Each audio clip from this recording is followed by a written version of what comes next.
Buenas, mi nombre es José Felipe Balogo y les voy a hablar sobre los estados de costos, presentación y análisis en la auditoría de las entidades del sector solidario. A continuación tenemos la tabla de contenido, que como primero está el estado de costos, como segundo tenemos la definición, como tercero tenemos el estado del costo frente a los estados financieros preparados bajo normas internacionales de información financiera. De cuarto tenemos estado de costo, producción y venta. Quinto tenemos utilidad del estado de costo en las auditorías de costo. Como sexto tenemos presentación y análisis en la auditoría de las entidades del sector solidario.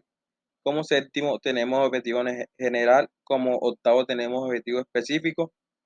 Como noveno tenemos características. Como décimo tenemos auditoría en solidaria.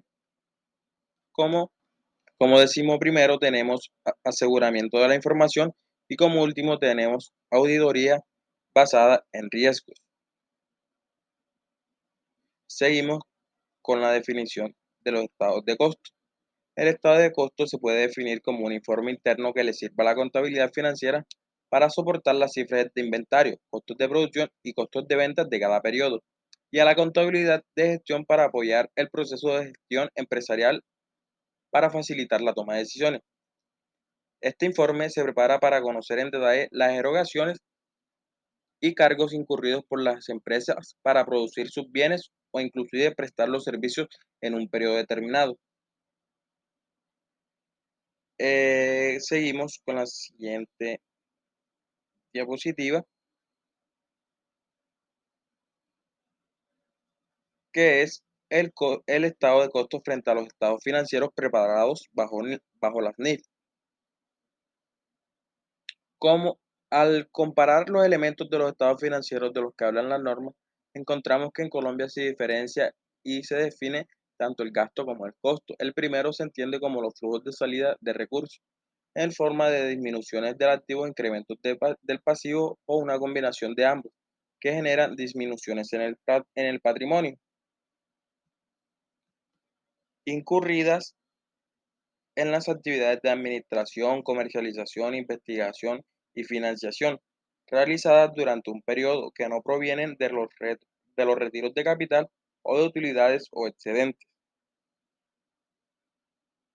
Seguimos con el estado de costo de producción y de venta. Se debe preparar un estado del costo como paso preliminar para poder determinar el costo de los productos vendidos. Y el propósito del estado del costo de productos manufacturados consiste en apoyar el estado de resultados resumiendo todos los costos de producción correspondientes a un periodo contable. Bueno, esto considera un anexo del estado de resultados necesario para poder entender el flujo de los costos inventariables y de los costos del periodo de una empresa. De acuerdo con lo dicho anterior, se prepara un estado de resultados cuya información no provenga del análisis preliminar que se hace a través del estado del costo, careciera de certeza y confiabilidad. El estado del costo se puede definir como un informe interno que le sirve a la contabilidad financiera para soportar las cifras de inventarios, de los costos de producción y costos de venta de cada periodo, y a la contabilidad de gestión para apoyar el proceso de gestión empresarial para facilitar la toma de decisiones.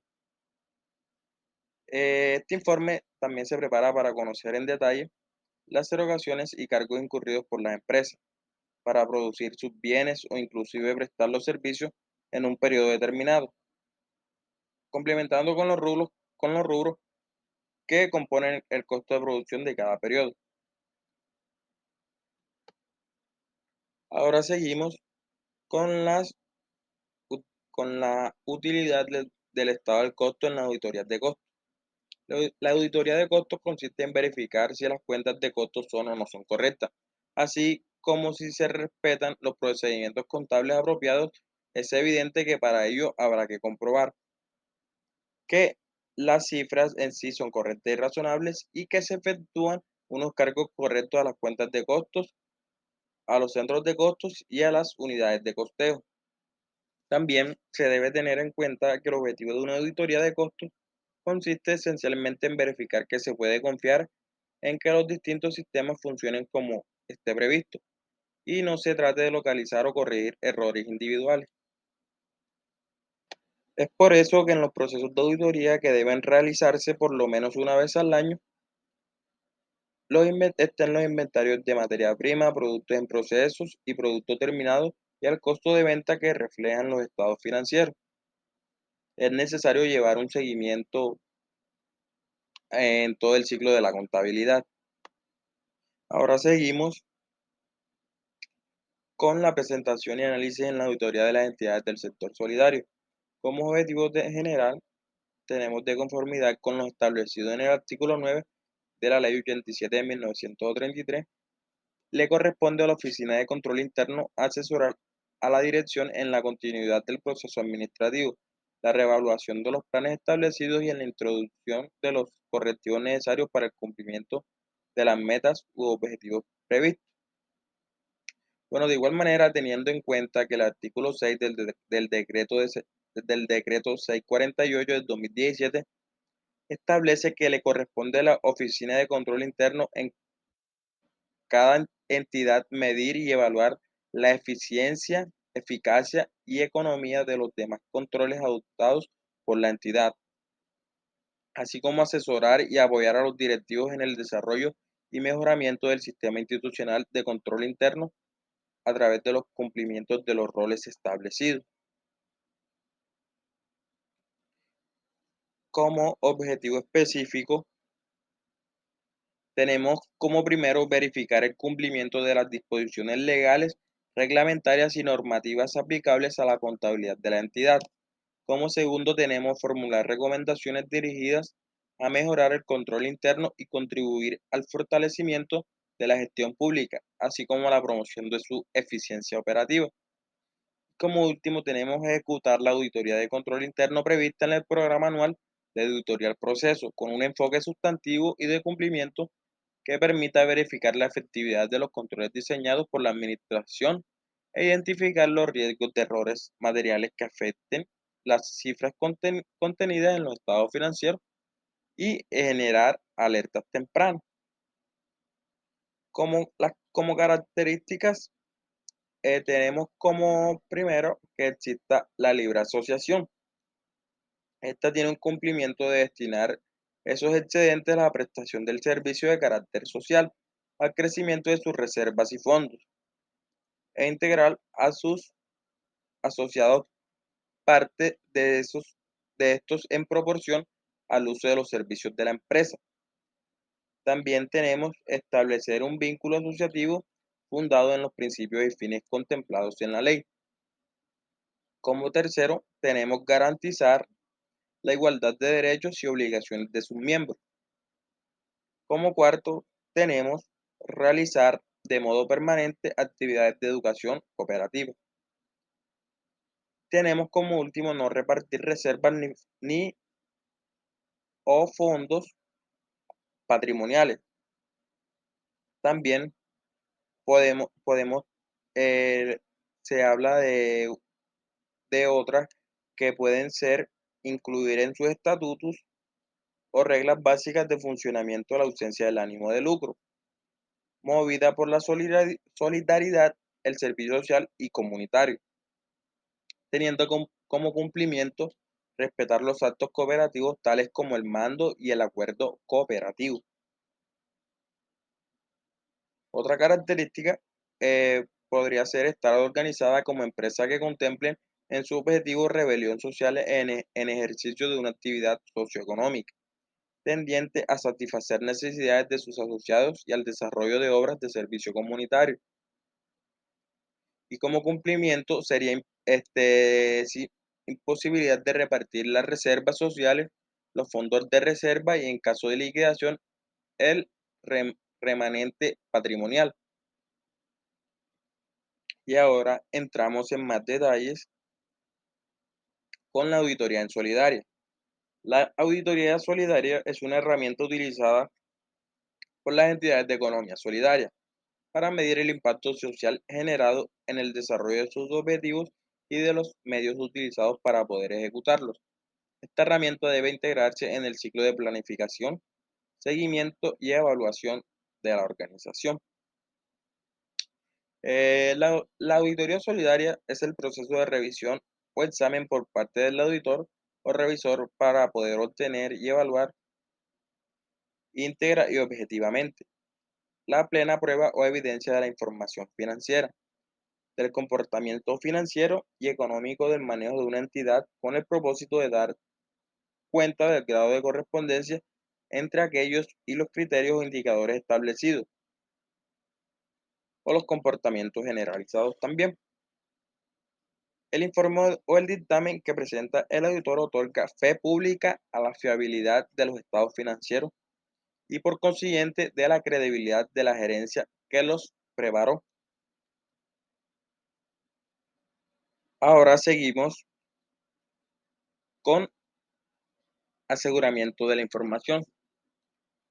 Bueno, el aseguramiento de la información tiene como propósito mejorar la calidad de la información para reducir el riesgo de los negocios a partir de la realidad y no de forma predictiva, es decir, que el profesional debe realizar un examen que establezca que la información representa de manera razonable la posición financiera, el desempeño financiero y los flujos de efectivo.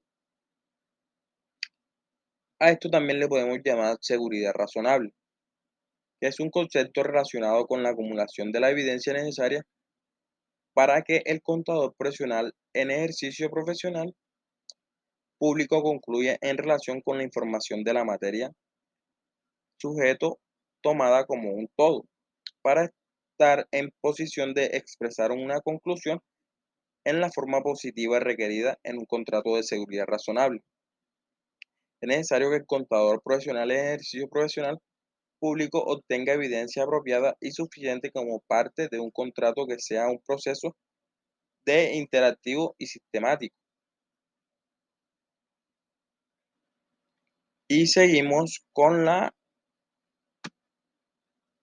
auditoría basada en riesgos. La auditoría basada en riesgos tiene como propósito priorizar los riesgos relevantes a través del mapeo de los procesos críticos y la culturización del ambiente de control en el resultado de la entidad. Esto quiere decir que el objeto del autor es identificar y valorar los riesgos de errores materiales debido a fraudes o de engaño, tanto los estados financieros como en las afirmaciones mediante el conocimiento de la entidad y también de su entorno, incluido su control interno con la finalidad de proporcionar una base para el diseño y la implementación de la respuesta. La auditoría en la gestión de riesgos se caracteriza principalmente por la independencia, enfoque basado en la experiencia y un análisis de un periodo de tiempo. Los procedimientos de valorización de los riesgos pueden incluir como primero procedimientos analíticos. También se pueden incluir indagaciones ante los directivos y ante otras personas de la entidad. Y también se puede incluir la observación y también la inspección. También hay un detalle que, que se debe tocar y es que para desarrollar la auditoría basada en riesgo, el auditor debe aplicar conjuntamente, entre otras, la norma internacional de auditoría 315, que nos habla de la identificación y valorización de los riesgos de la incorrección material mediante el conocimiento de la entidad y también de su entorno. Bueno, y como para concluir, debido al crecimiento del sector solidario en Colombia, es importante que el auditor dedique más tiempo a las tareas de verificación y cumplimiento, así como apoyarse más en los sistemas de control interno para prevenir fraudes y posibles casos de corrupción. Todo esto dicho también presenta como un modelo de auditoría integral para entidades del sector solidario basado en el marco técnico normativo de las normas de aseguramiento de la información y también de las normas internacionales de auditoría, ya que esto es muy esencial para la auditoría del sector público, que ayuda mucho que ayuda mucho a los contadores públicos, auditores y revisores fiscales en las organizaciones del sector solidario en Colombia, que pueden ser unas cooperativas, fondos de empleados y asociaciones mutuales. Bueno, y para concluir, muchas gracias por la atención prestada.